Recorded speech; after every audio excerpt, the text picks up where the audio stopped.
It's another hot day out there across central Indiana. I'm 13 News meteorologist Matt Standridge. We're in this tug of war, though, between a heat dome, which is trying to keep us super hot. We got a lot of heat alerts out there, and also kind of the jet stream and where the storms are and the rain chances are to slightly cool us off. We're in battle right now. The heat dome's been winning, but eventually I do think the rain zones will start to win. We'll get more rain chances and hopefully chances to cool you off. But right now there are still a lot of alerts.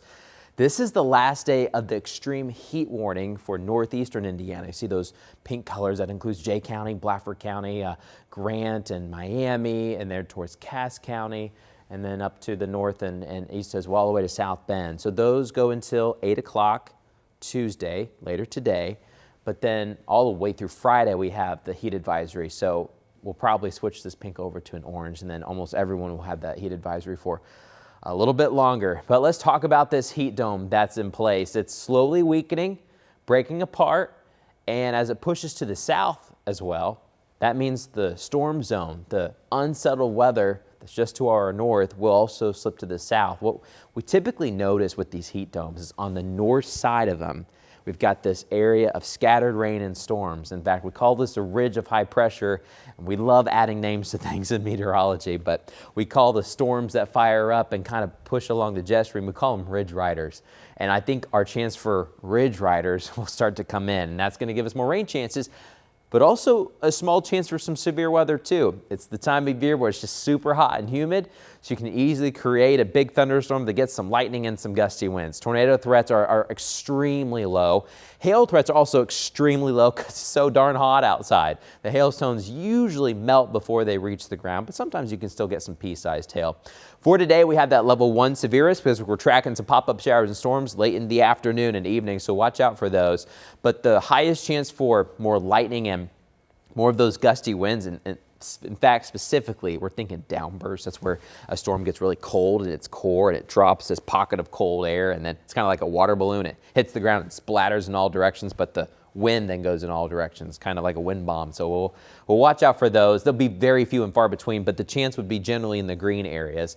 So Lafayette, northbound, Frankfort, Tipton, Kokomo, Marion, there towards even the heart of Jay County, and northbound will have that chance. Farther south, we'll probably get a couple pop-ups, but they may not be as beefy. They might not be as impactful.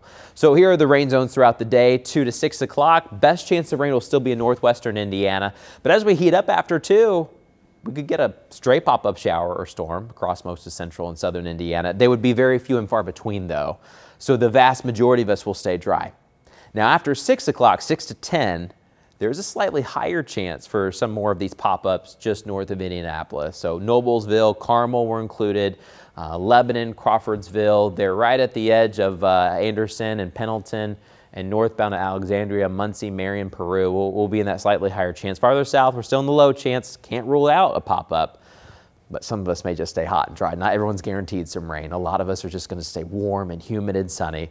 Overnight tonight, we'll try to push back those zones. There's still 20% chance. Can't rule out a stray shower. Again, we're getting that time where that storm zone is close enough and the high pressure is weakening that you can still pop up a shower. They're just very few and far between. So today's high is mid-90s. It's going to feel like the low 100s. It could feel like it's near 104 later today in Indianapolis. We'll see how hot we get. We've been consistently in those low and mid-90s since Saturday. So this would be the 4th day in a row we continue that trek for the next couple of days. Here's a look at future track 13. It was a dry start throughout the morning, but once we get past lunchtime, or even right around lunchtime, the clouds start to bubble up a little bit. And at first they'll be small, but after 2 o'clock, some of them will get a little bit bigger, and we could watch out for a stray downpour or two, some splash and dashers out there. But look how many of us are staying dry. I mean, these cells will likely be on the smaller side. They'll be a little bit bigger the farther north and west you go, closer to those fronts that are to the north and west. But we'll continue that trend throughout the late afternoon and into the early evening. Isolated pop-up to the south, but better chances farther northbound. And we could even see some getting close to Indy. It's just hard to say. Now, don't memorize the 9 p.m. Cell is going to be right there just north of Greenfield in Hancock County. We'll just have pop-ups. We'll have to see. Meteorologist Angela Buckman, meteorologist Sean Ash, they'll be tracking those throughout the day for you. But we just kind of want to get you set up throughout the day and get you out the door. But we think by your Wednesday morning, mostly dry again. There's about a 10% chance for a shower, but if you look closely behind this banner, still got some wet weather. That boundary of storms and scattered rain will continue to push farther south the next couple of days. And as it does so, not only does our rain chance go up, but our cloud chance goes up just a little bit too. And you combine those two, our temperatures may decrease just a touch.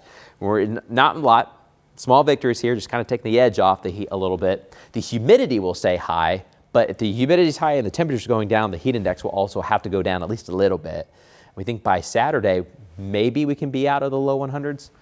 We'll have to see. Here are your rain chances next couple of days. Low today, get a little bit more for your Wednesday, especially in the afternoon and evening, more on Thursday and Friday. And once we get later into the week, it's not just the late afternoon hours. There could be some scattered rain in the morning.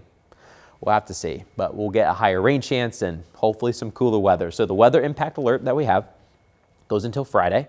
We're mainly doing it for the heat index when it's over 100 degrees. Hopefully we can cut that off Saturday, but we have to make a trade. Scattered storms will be in the forecast. We'll have a little bit more wet weather to deal with still some sunshine in between. It's not going to be just stormy all day, but we'll have to be a little bit more weather aware, watching for those scattered rain and thunderstorm chances for the time being, but that's the only way we can cool off. In the meantime, highs should be in the mid-80s this time of year, but we are aiming for the mid-90s. Make sure you stay cool. We also have a lot of resources on WTHR.com where you can find cooling settings and also just a lot of cool tips. Even if you lose power, we've got some extra tips for you on how to try to stay cool. So here we go. The summer heat continues, but it's a little extra summer heat, but we'll track it and we'll let you know when those thunderstorms do start to pop up the next couple of days. Make sure you keep it here. Keep it local. As always, we'll keep you advised.